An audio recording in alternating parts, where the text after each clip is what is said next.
But ಇಲ್ಲಿ ಬರೇ allergy ಗುಳ್ಳೆಗಾಗಲಿ ಮತ್ತು ಯಾವುದೇ ಸ್ಕಿನ್ ಪ್ರಾಬ್ಲಮ್ ಇದ್ರೂ ಕೂಡ ಈ ಸೋಪು ಮತ್ತು ಈ ಟಾನಿಕ್ ಬೆಳಗ್ಗೆನೆ ಖಾಲಿ ಹೊಟ್ಟೆಗೆ ಈ ಟಾನಿಕ್ ಕುಟ್ಬಿಟ್ಟು ನೀವು ಸ್ನಾನ ಮಾಡ್ಕೊಳ್ಳುವಾಗ ಯಾವಾಗನೂ ಸ್ನಾನ ಮಾಡ್ಕೊಳ್ಳಿ. ಸೋಪ್ ಹಾಕೊಂಡು ಸ್ನಾನ ಮಾಡಿದ್ರೆ ಬಟ್ ನಾರು ಹಾಕಾದ್ರೂ ಉಜ್ಕೊಳ್ಳಿ, ಹಾಗೇನಾದ್ರೂ ಸೋಪ್ ಹಾಕೊಂಡಾದ್ರೂ ಉಜ್ಜಿ. ಒಟ್ಟಿನಲ್ಲಿ ಡೈಲಿ ಸ್ನಾನ ಮಾಡಿದ್ರೆ ಬೇಗ ವಾಸಿ ಆಗುತ್ತೆ. ಇಲ್ಲ ನೀವು ವಾರಕ್ಕೆ ಒಂದು 2-3 ಸಲ ಹಾಕೊಂಡು ಸ್ನಾನ ಮಾಡ್ತೀನಿ ಅಂದ್ರೆ ಲೇಟಾಗಿ ವಾಸಿ ಆಗುತ್ತೆ.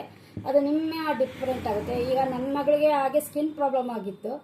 ಇದನ್ನು ಡೈಲಿ ಅವಳು ಹಚ್ಚಿ ಸ್ನಾನ ಮಾಡ್ಕೊಂಡಿದ್ದಕ್ಕೆ ಈಗ ಅದು ವಾಸಿ ಆಗಿದೆ. ಸ್ಕಿನ್ ಎಲ್ಲ ವೈಟ್ ಆಗಿ ಬಂದಿದೆ. ಸೋರಿಯಾಸಿಸ್ ಆಗಿದೆ, ಕಜ್ಜಿ ಆಗಿದೆ, ತುರುಕಿ ಆಗಿದೆ, ಯಾವ ಟೈಪ್ ಆಗಿದೆ ಮೇಡಮ್?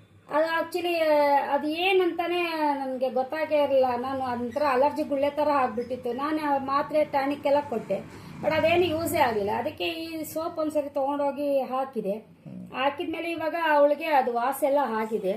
ಏನು ಪ್ರಾಬ್ಲಮ್ ಇಲ್ಲ. ಕರ್ದಿರೋ ಐಟಮ್ ಎಲ್ಲ ತಿಂತಾಳೆ. ಆಕ್ಚುಲಿ ಕರ್ದಿರೋ ಐಟಮ್ ತಿಂದಷ್ಟಿನ ಜಾಸ್ತಿ ಆಗುತ್ತೆ, ವಾಸಿ ಆಗೋದ್ರಿಂದ ಲೇಟ್ ಆಗುತ್ತೆ. ಕರ್ದಿರೋ ಐಟಮ್ ಕಮ್ಮಿನೇ ತಿಂದಷ್ಟು ಒಳ್ಳೇದು. ತಿನ್ನಿ, ಅದಾದ ಆ ಥರ ಏನಿಲ್ಲ. ತಿಂದರೆ ಕಮ್ಮಿ ತಿಂದರೆ ಬೇಗನೆ ಇದು ಟಾನಿಕ್ಕು ಕುಡಿಯೋದು ಮತ್ತು ಸೋಪು ಹಾಕೊಂಡು ಸ್ನಾನ ಮಾಡಿಕೊಂಡ್ರೆ ಡೈಲಿ ವಾಸಿ ಆಗುತ್ತೆ ಬೇಗನೆ. ನಿಮ್ಮದು ಎಷ್ಟು ಟೈಮಿಂದ ತಗೊಳ್ತಿದ್ರಾ ಸರ್? ನಾನು ಬೆಳಗ್ಗೆ ನಮ್ಮ ಹುಡುಗಿಗೆ, ನನ್ನ ಮಗಳಿಗೆ ಬೆಳಗ್ಗೆ ಒಂದು ಟೈಮ್ ಕೊಟ್ಟರೆ ಮುಗೀತು. ನಾಳೆ ಬೆಳಗ್ಗೆನೆ ಕೊಡ್ತಾ ಇದ್ದೆ.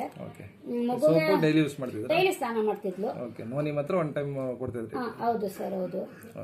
ಜನರಿಗೆ ಏನು ಹೇಳಲಿಕ್ಕೆ ಇಷ್ಟಪಡ್ತೀರಾ ನಮ್ಮ ಪ್ರಾಡಕ್ಟ್ ಬಗ್ಗೆ? ಸರ್, ಈ ಪ್ರಾಡಕ್ಟ್ ನಿಜಕ್ಕೂ ಗ್ರೇಟ್. ಈ ಥರ ನಮ್ಮಂಥ ಮಿಡಲ್ ಕ್ಲಾಸ್ ಆಗಲಿ, ಅಫಿಷಿಯಲ್ಸ್ ಆಗಲಿ, ಎನಿ ಒನ್ ಯಾರೇ ಆದ್ರೂ ಕೂಡ ಆ ಏಜ್ ಲಿಮಿಟ್ ಏನಂತ ಇಲ್ಲ. ಇಷ್ಟೇ ಇಂಥ ವಯಸ್ಸಿನವರೇ ಹಾಕೋಬೇಕು ಆ ಥರ ಏನಿಲ್ಲ.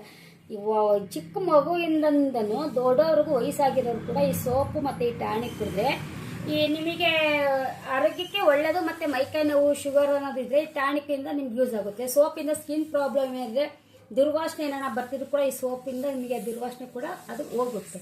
ಸ್ಕಿನ್ ಪ್ರಾಬ್ಲಮ್ ಏನಾದ್ರು ವಾಸಿ ಆಗುತ್ತೆ. ಸರ್, ನಾನು ಇಲ್ಲೇ ಸರಸ್ವತಿಪುರಂ. ನಾನು ಅಂಗನವಾಡಿ ಟೀಚರು ಆರ್ ಲಕ್ಷ್ಮಮ್ಮ ಅಂತ.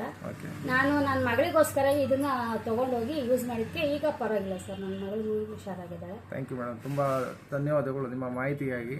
Thank you so much. ತುಂಬ ಥ್ಯಾಂಕ್ಸ್ ಸರ್. ಧನ್ಯವಾದ ನಿಮಗೆಲ್ಲರಿಗೂ.